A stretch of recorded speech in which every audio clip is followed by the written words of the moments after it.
Hello and welcome all to the class. Today we will learn about step wise thinking. आज हम पढ़ेंगे step wise thinking के बारे में। उसमें हम क्या क्या पढ़ेंगे और step wise thinking, sequence in coding, decision making, repetitions in coding. Let's first look at step wise thinking. Every task has sequence of steps that's need to be followed. हम जो भी काम करते हैं उसमें कुछ स्टेप्स होते हैं जिसको हम लाइन वाइज फॉलो करते हैं। To solve any problem or to do any work in our day-to-day life, the best way is to first develop a step-by-step solution to the same. हम अपने लाइफ में जो भी काम करते हैं या फिर प्रॉब्लम को सॉल्व करते हैं उसके लिए हम पहले एक स्टेप बाय स्टेप सॉल्यूशन बनाते हैं। जैसे कि जब हम टोस्ट करते हैं ब्रेड को टोस्टर में, देखते हैं उसके कुछ steps. Step 1, plug in the toaster. हम अपने टोस्टर को प्लग लगाते हैं। Second, put the bread slices into the toaster. हम ब्रेड स्लाइसेस को टोस्टर में लगाते हैं। Step 3, wait for the toaster to pop up. जब तक टोस्टर खुद से पॉप अप नहीं हो जाता है हम वेट करते हैं। Step 4, using a tong. हम एक टोंग की मदद से टोस्टेड ब्रेड को बाहर निकाल लेते हैं। Step 5, spread butter on the toast. हम अपने टोस्ट पे बटर को स्प्रेड करते हैं। Step 6, our delicious toast is ready to eat. हमारा डिलीशियस टोस्ट रेडी हो जाता है खाने के लिए। This is step by step process of attempting to find the solution of any problem और task is called step wise thinking. ये जो प्रोसेस होता है स्टेप बाय स्टेप किसी भी चीज़ का सॉल्यूशन निकालने के लिए या फिर काम को करने के लिए, उसको हम बोलते हैं step wise thinking. Now let's look eight sequencing in coding. A computer can be made to perform a job by given step-by-step instructions in a machine understandable language. जो लैंग्वेज मशीन अंडरस्टैंड कर सकती है उसको हम एक task देते हैं step by step manner में करने के लिए। A step by step instructions given to computer to perform a job is called program. और जो हम step by step instruction computer को देते हैं काम करने के लिए उसको हम बोलते हैं programme. The computer processes the instruction provided by us and provides us with the desired output. और कंप्यूटर उन्हीं स्टेप बाय स्टेप इंस्ट्रक्शंस पे काम करके प्रोसेस करता है और हमें आउटपुट दे देता है। For example, your teacher has asked you to create a poster on staying safe online. आपकी टीचर ने आपको एक पोस्टर बनाने के लिए बोला है स्टेइंग सेफ ऑनलाइन पे, आपके कंप्यूटर पे और उसके साथ शेयर करने के लिए। हम उसको स्टेप बाय स्टेप कैसे करेंगे आइए देखते हैं। Step 1, decide the application you will use to create the poster. पहले में एप्लीकेशन चूज़ करेंगे जिस पे हमें पोस्टर को बनाना है।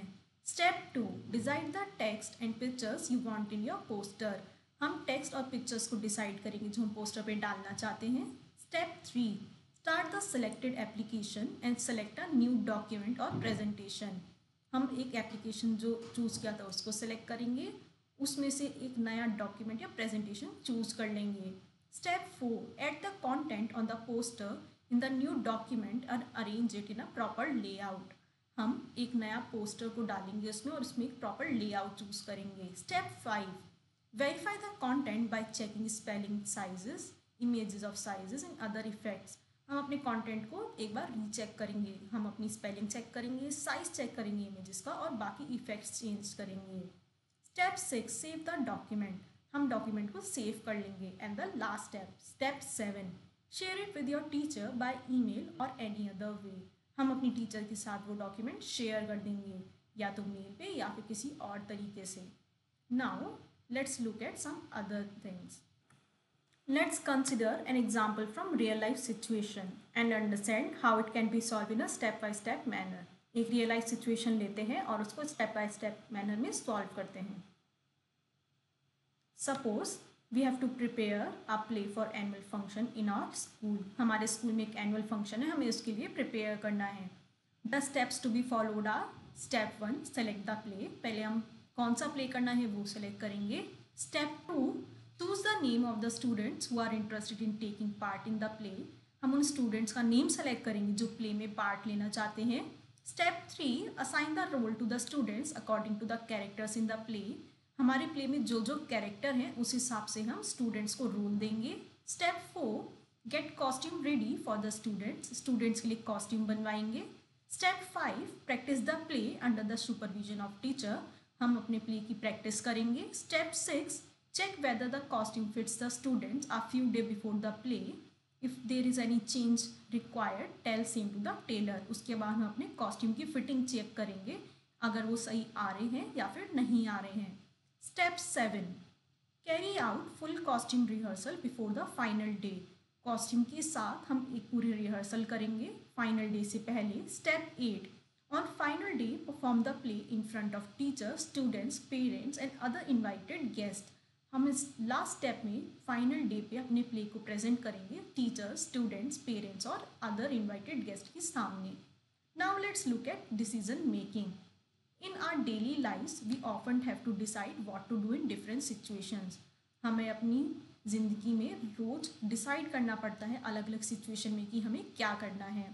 We have to make this decision, we think about what to do and this is called decision making. कोई भी डिसीजन लेने के लिए हमें सोचना पड़ता है कि हम क्या करें, उसको हम बोलते हैं decision making.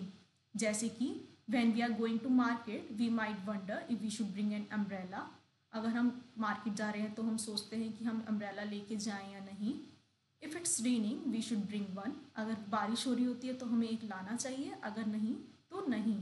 We make choices like this based on weather is an example of decision making. ये एक एग्जाम्पल था डिसीजन मेकिंग का. Now let's look at repetitions in coding. Doing the same task more than one time is called repetition और looping. एक task को एक से ज़्यादा बार करने के लिए हम बोलते हैं रिपीटिशन या फिर looping. Think about your daily routine of getting ready और गोइंग टू स्कूल. अपने डेली रूटीन के बारे में सोचिए. जब हम तैयार होते हैं या फिर स्कूल जाते हैं, हम एक टास्क को वीक में हर दिन करते हैं सेम.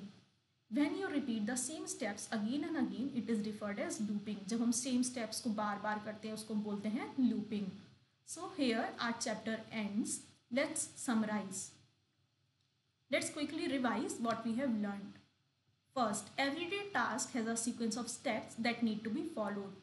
हर task में एक sequence होता है step का जो हमें follow करना होता है. To solve any problem, the best way is to first develop a step-by-step solution. कोई भी problem को solve करने के लिए हमें पहले solution develop करना चाहिए, वो भी step by step. The step-by-step process of attempting to find a solution to any problem or task is called step-wise thinking. और इस process को हम बोलते हैं step-wise thinking. The act of making a decision according to situation is called decision making. Situation के हिसाब से decision लेने को हम बोलते हैं decision making. The act of performing the same job activity again and again is called repetition or looping. जब भी हम सेम एक्टिविटी या चीज़ को बार बार करते हैं उसको हम बोलते हैं repetition और looping. It's exercise time. Pick the correct answer. Which of the following is required to solve a problem? Decision making. Which of the following is a result of thinking? Step-by-step process. When the same set of steps are executed again and again, the process is called sequence of instructions. Filling the blanks using given clues. Step-by-step process that can help us find a solution to any problem is called decision making. The act of thinking is called stepwise thinking. Dash help us in converting complicated tasks into simple steps. Sequencing. The act of performing the same job again and again is called looping.